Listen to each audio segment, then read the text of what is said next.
Hey there, welcome back to Ask Amy. I have a question today from Jonathan, who says that he has anxiety around flying. So his question is very short and sweet. He says, I have anxiety when flying. I can't seem to surrender control to the pilot. Are there any webinars or books that you'd recommend? So I will and have give you some recommendations, but I want to speak to this a little bit here first because we have anxiety. It appears as if we have anxiety around so many different things. Just we as a species, right? We have flying anxiety or driving anxiety or doctor anxiety or whatever. And I want to just give a different side to this, Jonathan, and not to sound inhuman. So we're all human. We know what it feels like when you step into some situation and all the anxiety is pumping, and it totally feels pretty obvious and clear that you're anxious about this thing. You are anxious because you're up in the sky, and and it looks like if you could just surrender control to the pilot or whatever our mind tells us in those moments, then everything would be okay. And that is a human experience. So that it feels that way for you around flying, again, that's just how it goes, totally how it goes. But I want to look at another side of this. So there's a nice coherent story in that. I'm a Jonathan. I don't like to fly. The plane gets up there. I start feeling some stuff. My mind calls it anxiety and says, there it is. There's your flight anxiety. There's some thoughts about, oh no, I can't let my life be in this pilot's hands, whatever the stories are, right? And then it comes out the other end. It gets that's how it sort of looks, and that's the story that gets attached to it, the nice coherent story. And then at the end of that, we say, oh, see, look, yep, I have flying anxiety. And here's what's important in this. I have flight anxiety, and I need to do something about that. This is a personal problem. It has something to do with me. It is my anxiety around flying, and I need to somehow fix it if I want to ever be able to fly and not panic. So let's look at another side. What's arising sometimes, and I'm sure you are not having easy flight experiences, but if we really even look at a single flight, I bet you could see that you're not in there. There's not the same level of feeling of energy. That energy does not stay the same throughout even one flight. So let's kind of paint this picture. Some stuff arises, some energy picks up. The energy's down here 3 days before the flight. You think about the flight, the energy's up here. Now there's no flight, there's no control, there's no surrendering, there's no pilot, there's nothing, there's just thought. So you imagine this and your anxiety can get up. Oh my gosh, I have to take that flight in 3 days. And then your dog throws up on the rug and then it comes down because now there's something else to think about. And then later it comes up, then it comes down, right? So that happens beforehand perhaps. You drive into the airport, you're thinking about the flight up here. Again, there's no airplane, there's no flight, there's no sky, there's just thought. There's just imagination, picturing things and telling stories. Oh no, my life is in danger. Oh no, what might happen? Oh no, I'm going to feel horrible. Those are stories. They're 100% stories. It doesn't matter that your mind can look back and say, well, yeah, but it happened those last 10 flights I took. That's part of the story. There is no last 10 flights that you took really outside of our mind creating a story about it. So again, this is what minds do. They're amazing, coherent storytellers.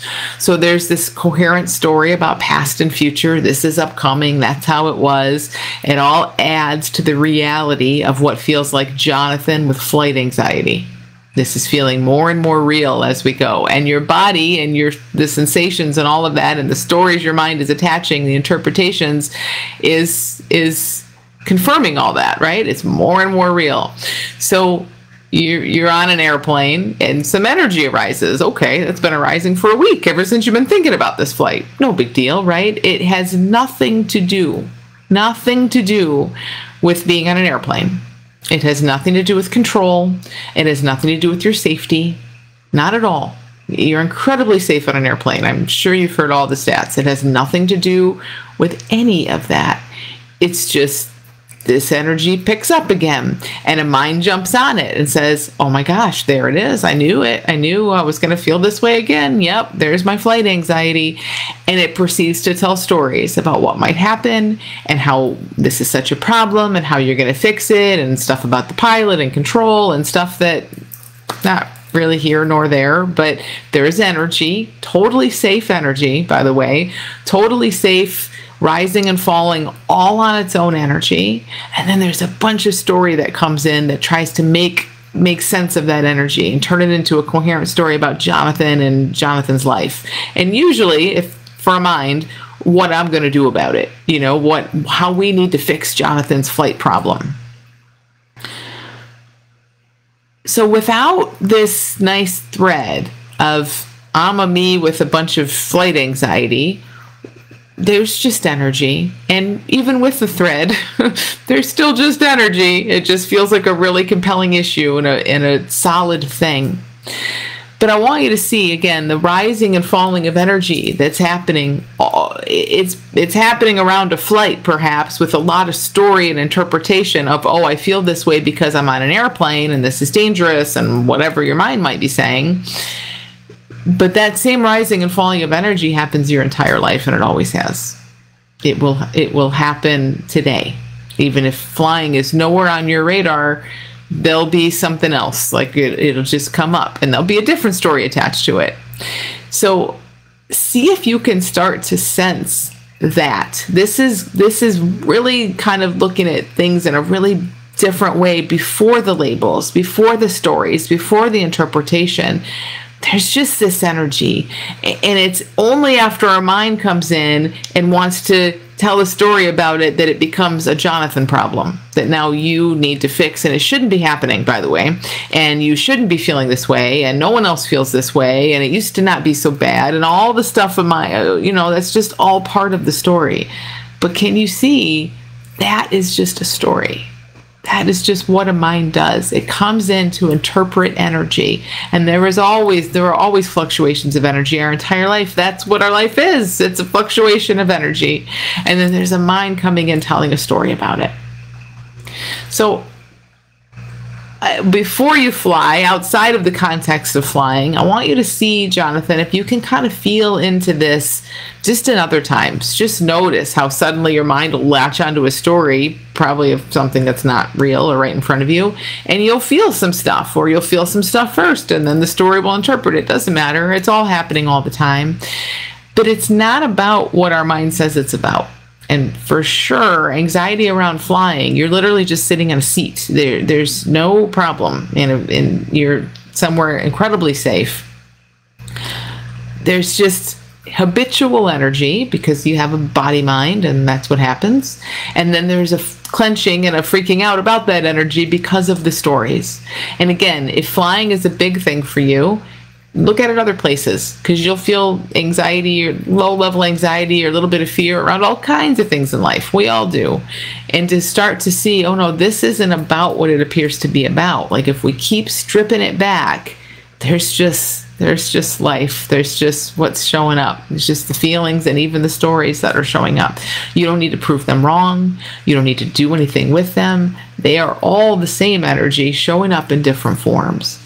And as we start to see it kind of beneath the surface in that way, a lot of that story just kind of crumbles. You get really onto it. You're like, oh yeah, here I am walking on the little tunnel thing that takes me onto the airplane. Yep, of course, some of these feelings, and of course there's my mind saying that's because I'm going to get on a flight. And you just you get removed from it. You start to see it in a different way, and it starts to look like, wow, that's been a big story. And I know you know this, Jonathan, that that's all it is, because there's thousands, hundreds of thousands of people that fly every single day, and many of them love it. Many of them are neutral about it. Many of them have a lot of thinking about it like you do. Doesn't matter. It has nothing to do with anything. The feelings are safe. The experience is safe. It's just that as humans, we get really, really wrapped up in our stories. Our mind is so smart and so creative, and it starts to look like it's about all these things. You don't need to surrender control to the pilot. The pilot's flying the plane. It doesn't matter if you surrender control or not. It's not about that. And we could argue whether the pilot even has control. Like, life is just unfolding, you know, and I know that can feel very scary to a mind. But again, that's the only place it feels scary, is to a mind that's trying to control everything and make Jonathan's experience a certain way. Life is not supposed to be a certain way. It's fine, perfect, as it's arising all the time. When we start to look in that direction, a lot of this just starts to crumble. A lot of these little fears and things that we all get caught up in, they just start to look very different and fall away. So I know you checked out my free webinar on worry and anxiety, I think it is. I can put the link here for others. I think that's a great one to start with. And I think you were also checking out the intrusive thoughts course, which would be a great one too. But thanks for letting me speak to your question, because it's not about flying. It's not about anything in particular. It's just about how life appears and ultimately what's going on kind of beneath all of those stories. So send your questions about anything, because it doesn't matter what they're about, to AskAmy at thelittleschoolbigchange.com, and I will speak to them every Monday. Have a great week.